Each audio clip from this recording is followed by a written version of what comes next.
જય દ્વારકાધીશ ને જય માતાજી મિત્રો આજે આપણે વાત કરશું કે અત્યારે મગફળીમાં જે ખાસ કરી અને હવે આપણી મગફળી છે એ લગભગ બધા ખેડૂતોને 20 દિવસથી લઈને અને 30-35 દિવસ સુધી કે 40 દિવસ સુધી મગફળી ઉગવાની છે। તો અત્યારે આપણે ઘણા ખેડૂતો સેલો ડોઝ પણ આપતા હોય છે, પણ ખાસ કરી જે ફૂગનાશક દવા વિશેની વાત કરવી કે અત્યારે ભાદરવા મહિનાના તડકા પડતા હોય અને થોડોક વરસાદ જે થયો છે, ઘણા એરિયામાં સારો વરસાદ છે, ઘણા એરિયામાં ઓછો વરસાદ છે, ઘણા એરિયામાં નહિવત વરસાદ પણ છે, પણ તો ખેડૂતો આપણે પાણી આપતા હોઈએ છીએ પિયત આપણે તો એ અત્યારે ભાદરવા મહિનાના તડકા પડતા હોય છે, તો એમાં આપણે ખરેખર મગફળીની અંદર કેવા ફૂગનાશક વાપરવા જોઈએ, જે એક એની આપણે સચોટ માહિતી ખેડૂતોને આપવી છે, જેથી કરી ખેડૂતોને ક્યાંક સારો એવો ફાયદો થાય। તો મિત્રો વિડીયો આખો તમે જોયો, આખો વિડીયો જોશો તો તમને સમજાશે। અને આપણી ચેનલમાં નવા મિત્રો હોય તો ચેનલને મિત્રો સબસ્ક્રાઈબ કરવાનું મિત્રો ભૂલતા નહીં, આગળ વિડીયો શેર કરવાનું અને લાઇક કરવાનું મિત્રો ભૂલતા નહીં। હવે જો મિત્રો ખરેખર તો જે જમીનની અંદર સતત ભેજ હોય આપણે અને વરસાદ થયો હોય એટલે ભેજ તો હોય જ, અથવા તો પિયત આપતા હો વરસાદ ન હોય તો, અને ઉપરથી અત્યારે ભાદરવા મહિનાનો તડકા જે ગરમી અને તડકા ખૂબ જ પ્રમાણમાં હોય છે, જે તાપમાન ટેમ્પરેચર છે એ ખૂબ ઊંચું વયું જતું હોય છે, જેને કારણે જેમ એક દેશી ભાષાની વાત કરીએ તો આપણે માણસની અંદર દાખલા તરીકે તમે 2-3 દિવસ ઠારના એક ધારા અત્યારે મેઘરવો આવતો હોય, ઠાર આવતો હોય, અને એ ઠારને હિસાબે તમે 2-3 દિવસ રખડો અને પાછા તડકાના રખડો, રાત્રે તમે રખડતા હો ઠારના પાછા દિવસે તડકાના રખડો, એટલે આપણે પણ માંદા થઈ જતા હોઈએ છીએ, શરદી ઉધરસ તાવ કફ ને આવી બધી વસ્તુ મિત્રો થઈ જતી હોય છે। એવી સેમ વસ્તુ આપણા પાકની અંદર જે કપાસ હોય તો ભલે, મગફળી હોય તો ભલે, સોયાબીન હોય તો ભલે, આવા આપણા પાકની અંદર આવા પ્રોબ્લેમ થતા હોય છે। તો આપણે એના માટે એક સારામાં સારી જે આપણે ફૂગનાશક દવા અત્યારે જે એનો ઉપયોગ કરવાનો છે એ તમને આપણે એક પૂરતી માહિતી આપશું કે ખરેખર ખેડૂતો આડે ધૈર અવળા એટલા બધા ધોઈડા જતા હોય છે કે જે વસ્તુની ખરેખર જે મિત્રો જરૂર હોય છે ને એનો વસ્તુ આપણે ટાણે ઉપયોગ કરતા નથી। પછી તમે કોઈ પણ ઉષા ટેકનિકલ ઓછી દવાઈઓ મારો છતાં પણ આપણને રિઝલ્ટ આવવાનું નથી, કેમ કે જે વસ્તુ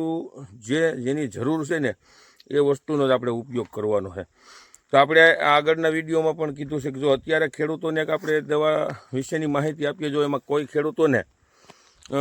જેને ટૂંકમાં આપણે આપણા ભાષામાં વાત કરીએ કે આપણી જૂનવાણી દવા અને સસ્તું અને સારું કરવું હોય ને તો એના માટે બેસ્ટ વસ્તુ છે, હું આમાં ફોટાઈ નાખતો જાય ભેગા એટલે તમને ખબર પડે,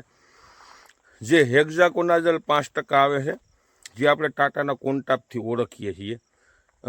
એનું અત્યારે 50 mlનું પ્રમાણ પર પપ્પે રાખવાનું હોય છે, અને એના ભેગું સાપ પાવડર જે આપણે યુપીએલ કંપનીનો સાપ આવે છે, તમે યુપીએલ કંપનીનો સાપ કદાચ ન જડે, અત્યારે માર્કેટની અંદર ઘણું બધું એવું થઈ ગયું છે કે જે નામચીન એવી પ્રોડક્ટો જે વેચાય છે એની અંદર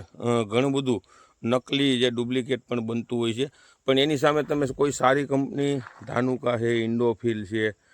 આવી બધી જે ક્રિસ્ટલ છે, બધી જે સ્ટાન્ડર્ડ કંપની ટૂંકમાં આપણને બધાને ખબર હોય, પછી આપણે નામે કેટલાક લેવા એવું થાય, એવી કંપનીનો પણ તમે સાપ પાવડર જેની અંદર કાર્બેડિઝમ અને મેન્કોજેબ જે આવે છે એ સાથે તમારે 40 ગ્રામનું પ્રમાણ રાખવાનું, પર પપ્પે 40 ગ્રામ જેટલું પ્રમાણ રાખી ફૂગનાશકમાં આ બે વસ્તુ સસ્તું ને સારું, જે મગફળીને અત્યારે તડકાને હિસાબે ગ્રીનરી પણ લઈ આવશે, અને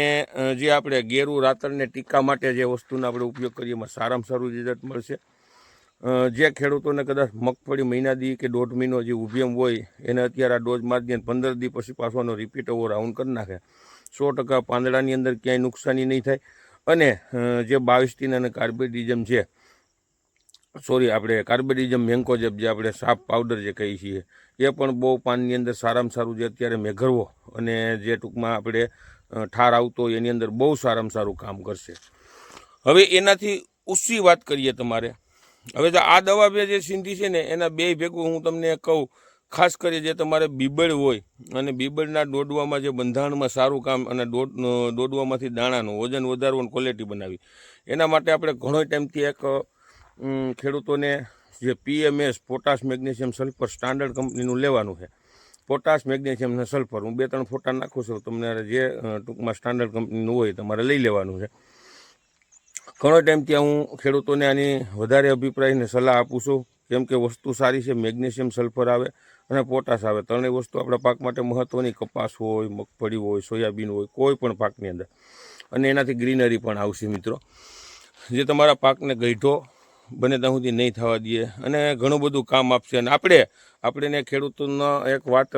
એવી મજા આવી છે કે આપણે જે ચાલુ કર્યું તે પછી ઘણા બધા સોશિયલ મીડિયાની અંદર અને કંપનીવાળા પણ આની તરફ વળગ્યા છે.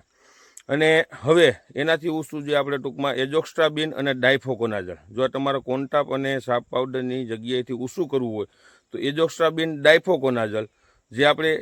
એમિસ્ટાર ટોપ કરીને જે સિજન્ટાનું આવે છે, ટોપ અત્યારે એ છે. પછી ધાનુકાનું ગોદીવાસ ઉપર કરીને આવે છે. અને એના ભેગો સાપ પાવડર તમારે નાખવાનો છે મિત્રો. અને એનું પ્રમાણ તમારે એજોક્સ્ટ્રાબિન, ડાયફોકોનાઝોલનું 20 ml પ્રમાણ હોય છે. અને સાપ પાવડર આપણે 40 ગ્રામ જેટલો પંપે લેવાનો છે. આ બંને વસ્તુ એના ભેગું તમારે PMS, જે પોટાશ, મેગ્નેશિયમ, સલ્ફર મેં આગળ ફોટા બતાવ્યા, એ તમારે ટૂંકમાં વસ્તુનો ઉપયોગ કરવાનો છે. હવે આ ફૂગનાશકમાં તમને સમજાઈ ગયું, ન સમજાણું હોય તો ફરીથી રિપીટ વિડીયો જોયો. અને નકર મારા ઘણા બધા વિડીયોની અંદર મારા નંબર આપેલા છે, આગળ વિડીયોમાં જોઈ લઈએ. નંબર છે છતાં ખેડૂતો પાસે મારા નંબર ઘણા પાસે છે, અને ગમે ત્યારે ફોન કરી તમે પૂછી શકો છો. એટલે ખેડૂતોએ અત્યારે ખરેખર જે અબા ફૂગનાશક વાપરવાનો વધારે ટૂંકમાં હેતુ રાખજો, જેથી કરી તમને ક્યાંક ને ક્યાંક સારો એવો મિત્રો ફાયદો થાય અને ઓછે ખર્ચે સારું એવું રિઝલ્ટ મિત્રો આવશે. તો અવનવા વિડીયો જોતા રહ્યો. જય જવાન, જય કિસાન.